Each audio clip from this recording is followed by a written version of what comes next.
All right, so welcome everyone to a deep dive into one of the most exciting games I've seen so far this season. Yeah, I agree. This one was The Lakers taking on the Kings. really something special. It was on October 26th. And, you know, some people might be thinking, oh, it's just one game. But trust me, this was a lot more than just, a win for the Lakers. Yeah. It was a battle. It was. It was back and forth the whole way. Absolutely. And it gave us a glimpse into, I think, what both of these teams might be capable of this year. For sure. Yeah. The energy at Crypto.com arena was electric. Yeah. You could feel it even through the TV. Both teams clearly wanted this win badly. Yeah. And, that really showed in the way they played. So, okay, we have to start with LeBron. I mean, the guy put up a triple-double. Oh, yeah. 32 points, 14 rebounds, 10 assists. It's like he's found the fountain of youth or something. No. Are we sure he's not secretly a time traveler? He's definitely defying Father Time, that's for sure. But what's really interesting here is that it wasn't just about him racking up stats. It was about how he controlled the entire flow of the game. Think of him like a chess grandmaster, always thinking a few moves ahead, setting up his teammates. Wow. Dictating the pace. And the Lakers, to their credit, they played right into that. Their whole strategy seemed to revolve around leveraging LeBron's experience and his ability to just make everyone around him better. Yeah, but let's not forget the Kings pushed them every step of the way. Sabonis was a monster out there. Oh, yeah. With his own triple-double, 29 points, 12 rebounds, 10 assists. He was giving LeBron a real run for his money in that triple-double department. For sure. What made him so effective against a team like the Lakers? Yeah, we've seen Sabonis put up big numbers before, but in this game, it was different. He wasn't just scoring. Right. He was dissecting the Lakers' defense with his passing. The way he was spreading the ball around, finding cutters, creating open shots for his teammates, it was like he had unlocked a new level in his game. Remember earlier in his career, when he was primarily known as a back-to-the-basket scorer? This game felt like a real evolution of his skill set. And De'Aaron Fox, we can't leave him out of the conversation. 28 points, 10 assists. His speed and scoring kept the Kings in striking distance. Absolutely. He and Sabonis together were a serious problem for the Lakers. Oh, yeah. Fox's ability to penetrate and either finish at the rim or dish it out to an open teammate put constant pressure on the Lakers' defense. Yeah. They had to account for his explosiveness. Right. And that opened up opportunities for Sabonis and others. Before the season started, a lot of analysts weren't sure if the Kings would even be a playoff team. Really? But if they continue to play like this with this kind of chemistry and firepower, they could be a real dark horse contender in the West. Yeah, I think so too. Oh. Okay, back to the Lakers for a second because we have to talk about that incredible 21-0 run they went on in the fourth quarter. Oh, man. It felt like they flipped a switch and just took over the game. Was that all LeBron or did other players step up? Well, it's never all about one player. Right. Even someone as great as LeBron. Anthony Davis was a beast in his own right. He was. Putting up 31 points and 9 rebounds. But I think what really stood out during that run was the contributions from Austin Reeves and D'Angelo Russell. Yeah, Reeves especially seemed to be everywhere. Reeves brings this incredible energy and hustle that's just infectious. He's not afraid of the big moment. And he made some clutch plays during that run, both offensively and defensively. Yeah. And Russell, he was knocking down shots from outside, stretching the Kings' defense. Right. Giving LeBron and Davis more room to operate inside. This is what's scary about the Lakers. It's not just their star power. It's the depth of talent they have. Yeah. That kind of depth is essential for any team that wants to compete for a championship. And in the end, the Lakers pulled out the win 131-127, but man, it was close. It was. The Kings did not go down without a fight. So, thinking back on this game, what makes it stand out in your mind? I think what's fascinating about this game is that it wasn't just a showcase of individual talent. It was a clash of styles. Of strategies. And of two teams with something to prove. The Lakers, with their veteran experience and championship pedigree, showed that they're still a force to be reckoned with. Yeah. But the Kings, with their youth, their energy, and their never-say-die attitude, they made a statement, too. They're not just happy to be here. They're coming for the throne. For sure. They want to win it all. Even when the Lakers went on that huge run, the Kings never really seemed out of it. Yeah, I know, it's true. They kept fighting back. They kept making it interesting. That resilience really stood out to me, too. They didn't let the Lakers' star power or that big run intimidate them. Right. It felt like they truly believed that they could win. Exactly. They weren't just playing to keep the score close. They were playing to win. Right. And that speaks volumes about the culture that Coach Brown is building there. Yeah. They're not afraid of anyone, and they're not going to back down from a challenge. Speaking of Coach Brown, his strategies seem to be working. I mean, the Kings ball movement was really impressive. They were constantly finding the open man, swinging the ball around the perimeter, and making the Lakers work on defense. It's like they were playing a game of hot potato with the basketball, but in a good way. Right. They were so unselfish, always looking for the best shot, not just settling for the first decent look. Yeah. And that kind of offensive flow can be really demoralizing for a defense. Yeah. You can't relax for a second because the ball is moving so quickly, and you never know where the next shot is coming from. Okay, so we've talked about the big stars, but every great team needs those unsung heroes, you know? Right. Those players who might not fill up the stat sheet but still make a huge impact. Were there any players like that who stood out to you in this game? Oh, absolutely. For the Lakers, I think Austin Reeves deserves a shout-out again. We already talked about his contributions during that 21-0 run, but his impact went beyond just scoring. It did. His energy, his hustle, his willingness to do the dirty work. Yeah. Those things don't always show up in the box score, but they're crucial to winning basketball. He was diving for loose balls, taking charges, playing tough defense. Yeah. He was doing all the little things that help a team win. I was really impressed with his defense on De'Aaron Fox. I mean, Fox is such an explosive, quick player. Oh, he is. But Reeves didn't back down. No, he didn't. He made Fox work for every basket. Exactly. And that kind of defensive effort can be contagious. Yeah. When you see a guy like Reeves out there giving it his all Campbells, it inspires his teammates to raise their level of play as well. What about on the Kings side? Any unsung heroes for them?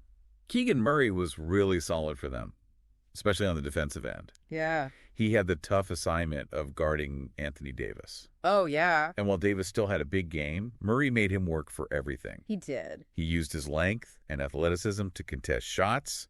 He battled for rebounds, and he didn't let Davis bully him in the post. It was a really mature performance from a young player. That's a great point. Sometimes it's not about completely shutting down a superstar like Davis. Right. It's about making him take tough shots. Yeah. Making him uncomfortable and disrupting his rhythm. It sounds like Murray did a good job of that. He did. And that kind of defensive effort can have a ripple effect throughout the game. If Davis isn't getting easy buckets, it forces the Lakers to work harder for their points, and it opens up opportunities for the Kings to get out in transition and score easy baskets of their own. Okay, so we've talked about individual players, but what about the coaches? Any strategic moves or decisions that jumped out at you? You know, one thing that really impressed me about Coach Ham on the Lakers side was his willingness to adjust his rotations based on the flow of the game. He wasn't afraid to experiment with different lineups, to try to find the right combination of players to match up with the Kings.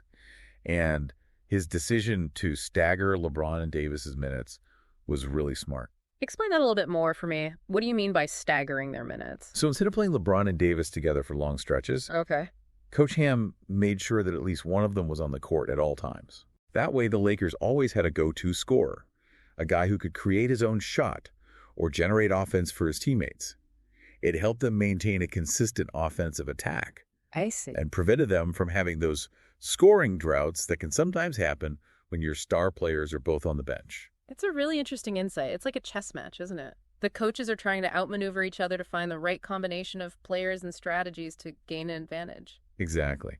And Coach Brown on the Kings side, he did a great job of emphasizing ball movement and spacing. I noticed that. The Kings were constantly looking for the open man, and they weren't afraid to take the three-point shot. I noticed that too. They were really letting it fly from deep. And that's the way the game is played now. Three-pointers are such a valuable weapon, and the Kings weren't afraid to use them. Yeah. It kept the Lakers' defense honest and prevented them from packing the paint and focusing solely on stopping Sabonis and Fox. So both coaches seem to have had a good game plan, but ultimately the Lakers came out on top. What do you think was the deciding factor in this game? Why were the Lakers able to pull out the win? You know, I think it came down to experience, especially in those crucial final minutes. The Lakers have been in these kinds of close games before. They know how to handle the pressure, and they have a leader in LeBron who can calm everyone down and make the right plays when it matters most. It definitely felt like the Lakers had that extra gear, that ability to lock in and execute when the game was on the line. Do you think the Kings, being a relatively young team, maybe let the pressure get to them a little bit down the stretch? It's possible. Yeah. They're still learning how to win these kinds of high-stakes games against elite competition. Yeah. There are a couple of possessions late in the game where they seemed a bit rushed. Yeah. Maybe forced a few shots they wouldn't normally take. Yeah. That comes with experience, though. Right. The more they're in these situations, the better they'll handle them. So even though they lost this game, was still a positive step for the Kings. Absolutely. Yeah. I think they proved to themselves and to the rest of the league that they can compete with anyone. Yeah. They have the talent, they have the coaching, and they have the heart. This game was a learning experience, and I bet they'll use it as fuel to get even better. Okay, so we've talked about what went right for both teams, but every game also exposes areas where teams can improve. Yeah.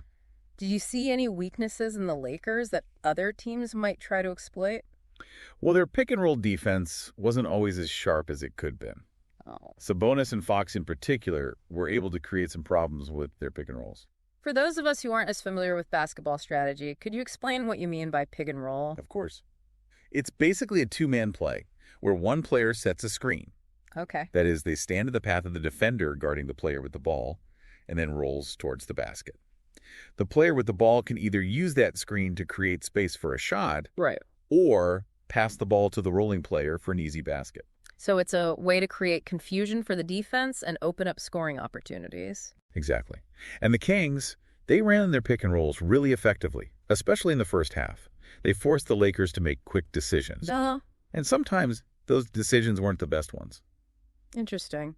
So if you were an opposing coach, how would you game plan against the Lakers? What would be your strategy? Well, first and foremost, you have to find a way to at least slow down LeBron. Right. He's still the engine that drives this team. And if you can limit his effectiveness, you have a much better chance of winning. Easier said than done, right? Oh, absolutely. Yeah. But there are things you can try. You can double team him, forcing him to give up the ball. You can try to wear him down physically. Oh, okay. Make him work hard on both ends of the court. You can try to front him in the post, preventing him from getting easy catches. And what about Anthony Davis? He's a pretty tough matchup himself. No doubt. You need a strong physical defender to guard him. Right. Someone who can body him up and make him work for every shot. You could also try to force him to take jumpers where he's not quite as effective. So it sounds like stopping the Lakers is all about stopping their stars. But we saw other players like Reeves and Russell make big contributions in this game. How important is it to shut down their supporting cast as well? It's crucial. The Lakers are more than just LeBron and Davis. They have a solid supporting cast that can hurt you if you give them open looks. Right. Reeves brings energy and hustle. Russell can score from outside. And they have other veterans like Patrick Beverley who can provide leadership and defense.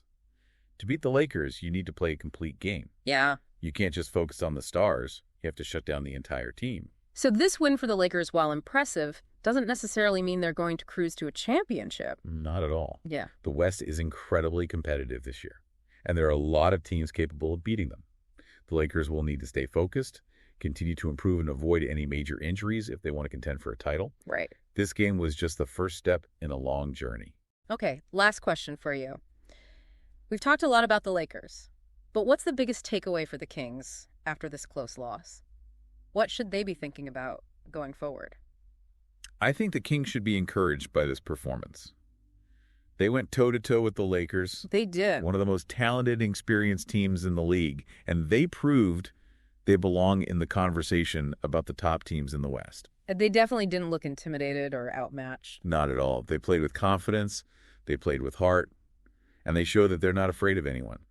I think they'll learn from this experience, they'll continue to grow as a team, and they'll be a force to be reckoned with all season long. Well said. And that's our deep dive into the Lakers-Kings matchup. It was an incredible game full of drama, excitement, and maybe even a few hints about what we can expect from these two teams as the season unfolds. This game really felt like a glimpse into the future of the NBA. We saw the veteran savvy of the Lakers, a team built for championship contention, go up against the youthful energy and talent of the Kings, a team on the rise and hungry to prove themselves. It's going to be an exciting season, folks, and we can't wait to see what happens next. Today is your lucky day. Today is the day that our $3 website works for you, paying you directly to your PayPal daily. Imagine $3 ongoing continuous payments to your PayPal account. Imagine falling asleep and waking up to $300 in your PayPal account. How would this make you feel? How could this help you? What bills could you pay? What kind of fun could you have? What does that retirement look like now? All for a one-time payment of $3. This website is DFY done for you, fully built and completely hosted, and never stops collecting payments for you. You have spent $3 on coffee on a regular, but that coffee won't help you create multiple streams of income. Click the link below.